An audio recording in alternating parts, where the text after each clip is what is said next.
Dr. Michael Fisher here. Good evening, good morning, whatever it might be, wherever you are in the world today. I just want to check in and share with you a book that I just had published, brand spanking new, just came off the press. Pretty excited about this. And I want to do a little bit of reading from it, but I'll do a little intro first of why would I do a book on the problematique, as I called it in this book, to show that the fear problem, is a fear problem that's a fear problem. That may sound a little weird, but it actually is how I think about the fear problem. The fear problem usually is the fear problem that's created because we're not analyzing the fear problem adequately enough, and that's a fear problem. Okay, don't want to go there. I'm sure all my viewers will get lost very quickly if I and shut off. This is too boring. Well, okay, so this morning I am not going to do that. And I'm going to talk about just intro very briefly.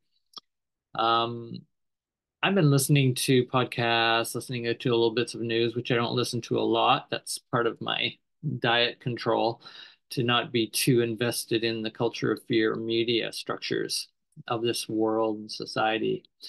And so I, once in a while, will go scan and look at some things. And I just wanted to say that I'm really hearing a lot of the word terrifying being spoken by various kinds of people. And that comes from even speakers on the left and speakers on the right, so-called, of the various wings, and those in the center and middle, and including just sometimes in other conversations, it's so terrifying to XYZ, right? And that's terrifying. And I'm listening to that, and I'm listening to it as an educator, but also as a fearologist, as a philosopher, as someone who cares about what's happening in the way humans are interpreting and reacting to and responding to the world. And the zeitgeist, the atmospheric dynamics, some call a climate of fear, climate of terror, arguably is the kind of world that we have entered. And if Albert Camus said that in the 20th century, it will be a century of fear. The 21st century, as I've said, will be a century of terror. And that seems to be the case. Now, that sounds all really negative, and I do not see terror or expressions of fear like the extreme, which we could call terror, or dread or angst or these other kinds of labels for the phenomenon I'm speaking about. Let's call it a fear phenomenon, fear pattern of phenomena, and that they are all part of not just the wars going on, but they are part of a much more subtle zeitgeist, a subtle chronic fear, anxiety patterning that's building. But a lot of the things that humans are seeing in the world, and these are the people that I'm hearing in the media, and again, leaders often saying these things. This is terrifying, the state we're in. Um, you could say it's kind of fear mongering on their part, and some of it probably is. Some of it is just, I think, actually a very authentic interaction with the world and this zeitgeist going on right now. And, it's been bad in other times in history. I'm not saying that. Are we the worst in history now in terms of this feeling of terror that's there? I would just say, I was talking to my daughter the other day and I just said, well, I really, in my years here, it's really a feeling that the social fabric is being ripped at a very deep structural level.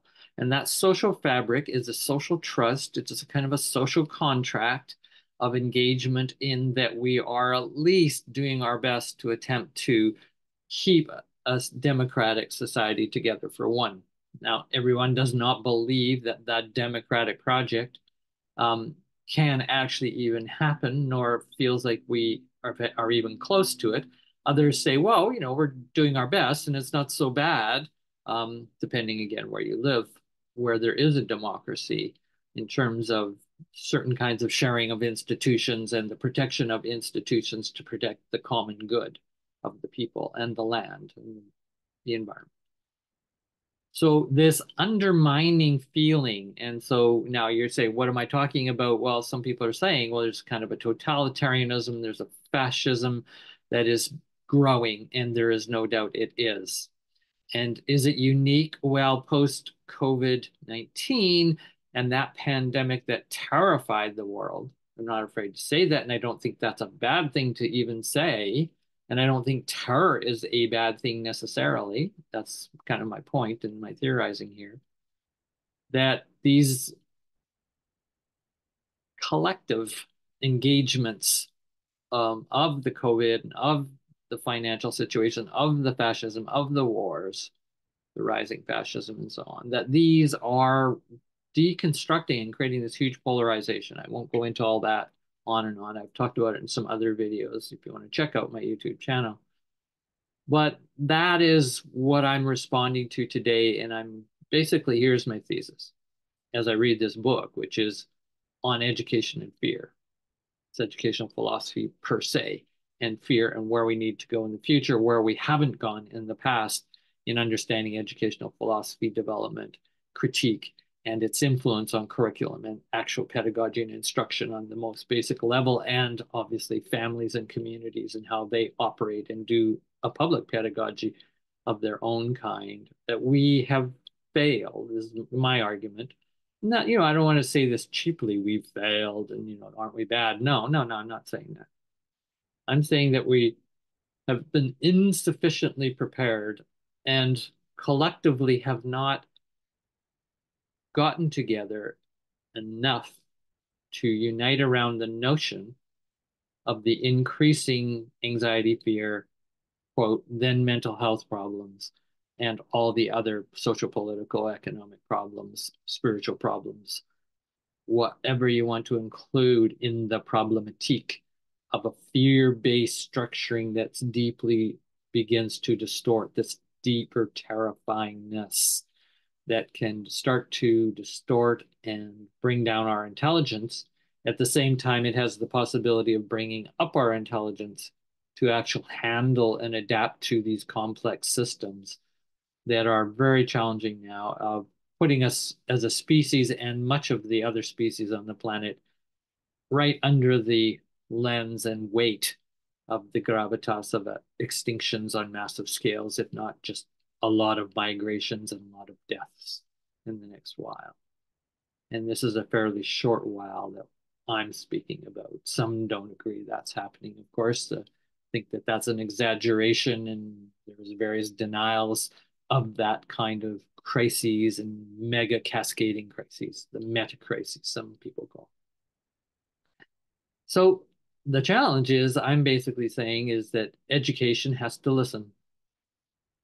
Educational philosophers, philosophers of education, call them what you will, have not always listened the way I would like them to listen, and the way I'm asking us now as a species, really, in this video, my plea, my contention, my litigation of our inadequacy, our disability, and our denial of the fear problematique.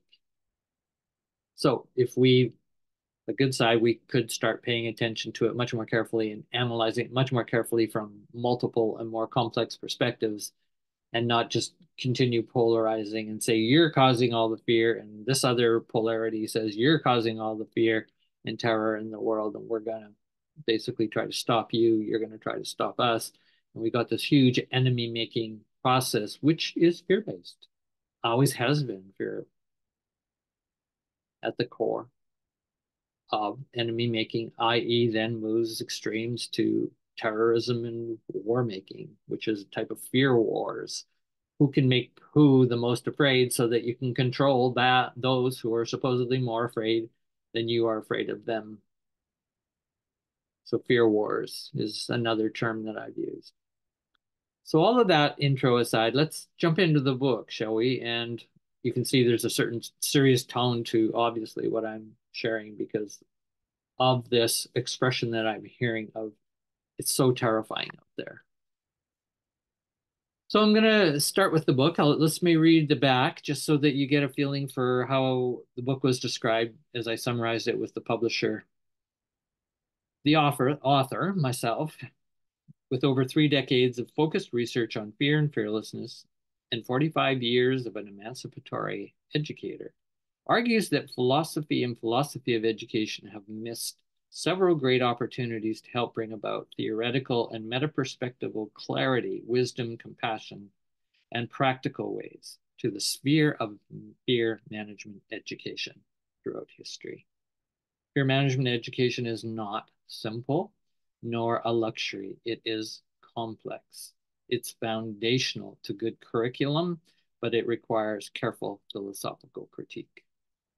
The Fear Problematique, and the subtitle is The Role of Philosophy of Education in Speaking Truths to Powers in a Culture of Fear, embarks on a unique transdisciplinary understanding of the fear problematique and how it can be integrated as a pivotal contextual reference for assessing the best ways to go in education today and tomorrow. Educational philosophy is examined and shown to have largely missed the boat in terms of responding critically and ethically to the insidious demand of having to truly educate ourselves when we are so scared stiff.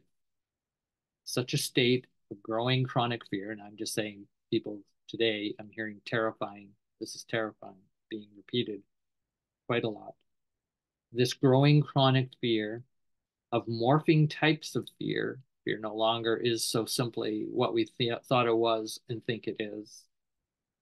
It's much something, becomes something much more, evolving all the time, and a culture of fear so embedded that fear matrix ought to be central in shaping a philosophy of fearism for education in the future.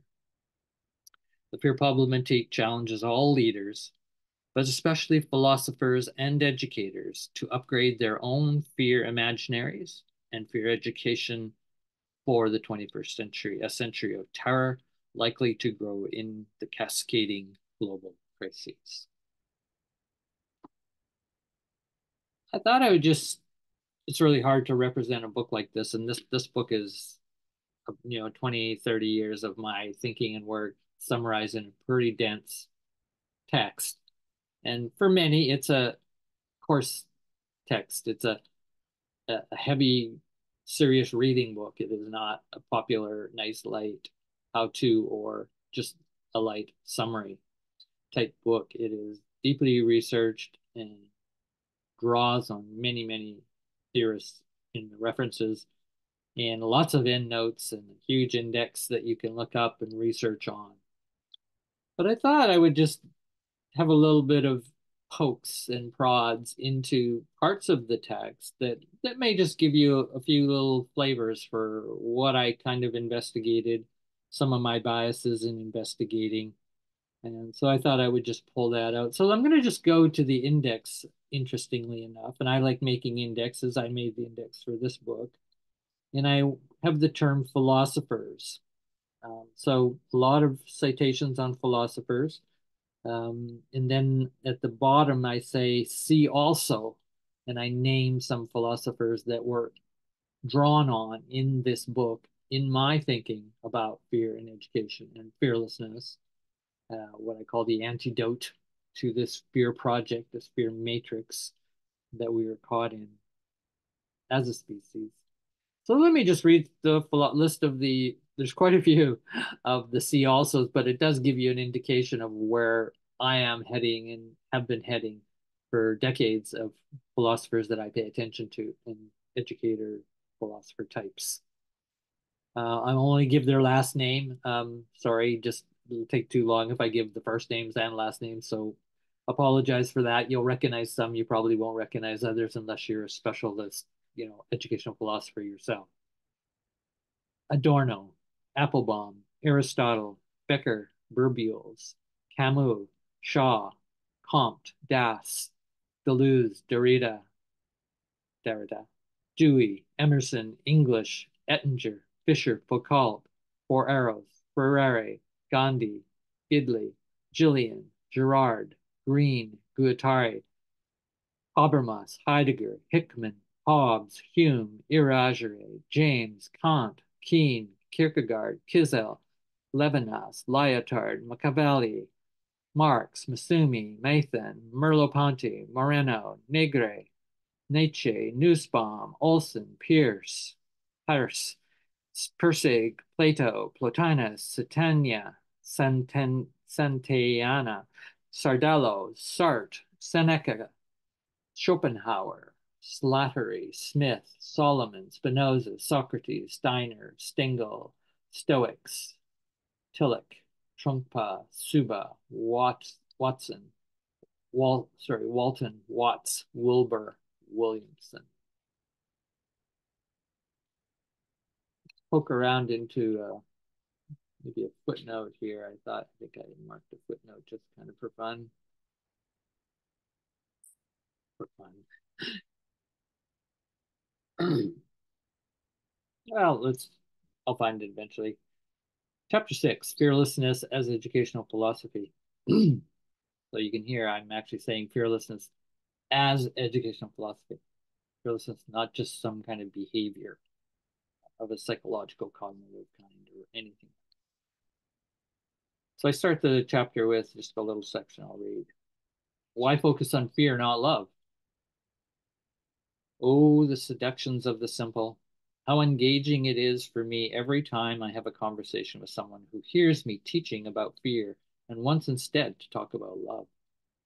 Educators, teachers really like to talk about love more, at least a lot of them, than they would fear. This pervasive resistance pattern in such an encounter does and will continue to make advocating for a good fear education, which I call, really difficult. Recall in chapter 5 the quote from Bell Hooks, quote, "In our society, we make much of love and say little about fear," end quote. What is fascinating is that this radical Black feminist, American educator, philosopher, in her own right, said this in a book, quote, on the title, On Love. And she published it in the year before 9/11. I wonder what she was picking up in the zeitgeist. Where was she focusing her attention and observations to conclude, quote, we make much of love and say little about fear? Was American culture and a lot of the Western world, modern world, somewhat complacent in thinking, believing that love was the answer to everything? Yet, were they ignoring, quote, countless wars of love are recorded in history in the name of love heritage, quote, quipped Suba, fearist colleagues. Maybe Americans were en masse hypnotized by the various love propaganda of government banalities, entertaining movies, and sex love consumption in media advertising. That would be nothing new, of course, especially in a society like America that is so heavily religious, example Christian based, where the virtuous icon revolves around one who loves his children, the people of faith. One popular evangelical author writing a book called Freedom from Fear 2001 from the biblical Abrahamic tradition discourse advises his readers to pray to God, quote, I renounce all fear and cast every anxiety upon you, Lord, end quote. And the choruses can be heard, ringing glorious jubilation. God is love. All now and all eternity is wrapped up in the beatific refrain of freedom from fear and suffering. Well, at least that is the theory of love is greater than fear. So that chapter that goes on about my long interest in the research on the metaphysics of fear and the metaphysics of love. My point of view is that we should be focusing on fear a lot more to figure out how it interfects and interrelates with and retranslates and distorts love. Chapter 5, just a little quick intro. It's called Fear Management Education for a 21st Century, and that really is my long project since 1980. Subtitle, Fear Meets Education, a Massive Confusion. I have a quote here. Fear is not the first feature of educational experience associated with the progressive educational theorists. How does fear function in the process of learning and growth? That was from a paper in 2010 from two educational philosophers, English and Stengel. They did take a serious look at, and it's one of the first papers that published in educational theory and philosophy that I know of, really looking at progressive educators, Ferrari, Rousseau, um, and so on, John Dewey, and their relationship to what they understood fear in relation to learning. But that particular paper did not go into some of the deeper issues that I am talking about in the Fear Problematique. So I write just a paragraph here, intro to that chapter 5. As the Fear Problematique has been taking shape conceptually so far in this book, one of the main strategies of renewing our ways of imagining fear generally has been to locate fear more than try to define it under the typical "what is fear?" question and framing. This is what we hear just about all the time. People say, "But what is fear? How are you defining fear?" And I say, well, let's try and locate fear as well, or equally important to trying to define it. It's a different kind of questioning, and it leads to different results. This idea of locating fear. Much more complex topic I can't go into in just this reading. Although such a means is not ignored, the question of what is fear, it is rather replaced here in this work with efforts to shift paradigmatic frames and attempt to bring discussion forward afresh about fear and its nature and role. Already the emphasis has been on seeing the philosophical and the literary turn as a place to locate fear. For example, Bogan's recent writing of the phobial turn. As well, there has been situating fear is social by different authors instead of just the psychological individual fear. Arguably, in the political cultural sphere of knowing fear, one has to include the fact of a great arising interest to identify, name, and research as well the culture of fear and fear mongering and so forth. Fear is no longer merely an individual species.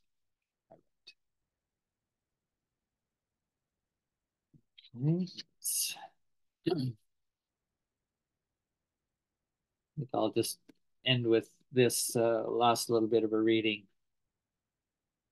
and then sum up a few points of recommendation I make at the end of the book. Maybe I'll do that. Thanks for hanging in with me. And let's continue this discussion.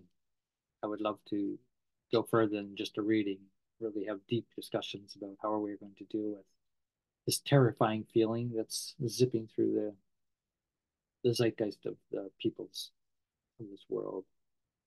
Chapter 4 is called Fearism as Philosophy, a Transformative Paradigm. And I talk about the affective turn generally, the imaginary of fear to fear imaginary is the subtitle. I just wrote a little provocative statement underneath there with centered text to stir us up as we enter this chapter. Where there is fear, there is great power. To know this is to know that everyone has a vested interest to harness that power. Power hungry, that is what humans seem to be. No matter what side of the religious and political spectrum, never underestimate the power of fear. In a recent documentary film, Paris, on the life of Paris Hilton, the massive celebrity, at one point her mother talks candidly on camera with what happened in their relationship. Historically, one cannot find, I think, a better short explication of what happens to humans too often. I find this speech applicable in generalization and truth to virtually the rest of the world. It's a big generalization I just made, but here it goes. This is what her mother said to her in the film, and at some point said to her daughter, this teen modeled superstar celebrity, Paris Hilton. Mother says, I locked her, my daughter, when in her teens, in her room. I was afraid she could run into a predator, get kidnapped. You see, fear to me is the most powerful feeling there is. Fear more than pain, more than love, more than hate, more than like. It's fear. Wow. So I respond, one paragraph in here. There's an affective chill that goes up my spine hearing a mother speak like this, so rationally in the interview. Yet the true story of what the mother's and the family's fear and nearly everyone else's did in the end was a tragic horror of psychological damage on her daughter on the affective emotional level. Materially, the Hiltons are all beautiful, rich, successful financial status standards they had achieved. Yet fear, as the mother reminds us all, will destroy everything. Its power is unstoppable when unleashed, that is, when not managed well. The most important, the mother justifies fear's use and power to control at the same time as knowing its dangerous proportion once unleashed. The hunger addiction affair with fear and its resultant paradoxes comes through in her message and the events that followed in the Hilton family revolving around Paris's young life. I tell this story as an opening to chapter 4 because we have come to a time in human history where the fear story, history, my phrasing, rephrasing, the fear story is everywhere, by everyone, has been told, or has to be told. It is not merely a psychological individual problem. The affective churn in awareness across the academy and much of popular culture has been crucial to reminding us of the power that can no longer be ignored if humanity wants to survive, thrive, and move toward an emancipatory existence. Fear unleashed within the coordinates of a dominant worldview, as my colleague Four Arrows has argued earlier, in these teachings equally harms nature, capital N. Our foundational life systems are compromised. The global warming crisis is just one consequence of humans' fear affairs running rampant in all their many forms and guises. So I'll just conclude with a few of the recommendations, which I have at the end. I won't read them all. And this is, again, once philosophy of education and educators, and certainly parents could gain a lot from this too. Once we sort of grasp that, okay, we're kind of behind the eight ball, as I call it, we're behind in the accumulation of fear slash terror and the arising throughout the population. And I'm speaking quite globally, but I'll speak mostly from North American point of view where I live. Once we catch up to just admitting that we are behind, that fear has gotten way ahead of us, and I mean fear in a much larger sense than just the typical idea. Fear is a feeling and emotion. That once we get that in place and accept that we are behind, then we have to catch up to the problem itself. We have to catch up to the analysis itself. We have to change our fear imaginary, as I talked about. So I'm just going to read maybe just one of the recommendations and won't read the whole thing. And I think I have one, two, three, four at the end of the book. Number one, study and create new inter and transdisciplinary work on the topic of pain and trauma. The essence of this expanded questioning ought to circulate around the unique vulnerability of the human body. And I'm citing here Elaine Scarry's work on pain in the body, which is an amazing work, book called On Pain. The human psyche and our human species vulnerability, and I cite another educator there, Paul Shepard, in the evolutionary trajectory of experiments in a growing sensitivity in the cosmos itself. Why pain? Why trauma?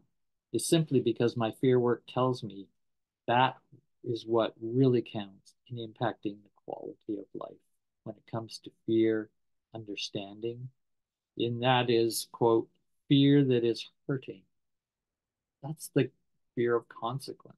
That is not just talking about fear that, will get us out of the way of a bus coming. I'm talking about a fear that is hurting. and hurting that is afraid. Hurt humans fear uniquely. I go on in that recommendation, but I think that just gives you a bit of flavor today. Thanks for hanging in for this little intro book review. And I guess I'll ask you in the end is let's continue the conversation. That's so important. So this book just doesn't go and die and all the work that's gone into it from myself and others that I summarize. But I also want to basically say that we have to come together. This has to be a communal affair. And then we have to distribute this information. I argue that we don't have really good fear educational information available. And I say good, I mean really holistic, integral, critical, and multiple perspectival that really can help us move to another level and get us a little bit ahead of this fear problematique problem so that we can analyze it better. So I'm asking you and inviting you to share this book with others, share the reference for it, order it for your libraries, the public libraries, right to the academic and college libraries, universities, and ask the librarians to carry the book. At least then it's accessible, right, for no cost virtually. The book itself, has its own cost, and it's a academic type text, so it's not super cheap or anything like that.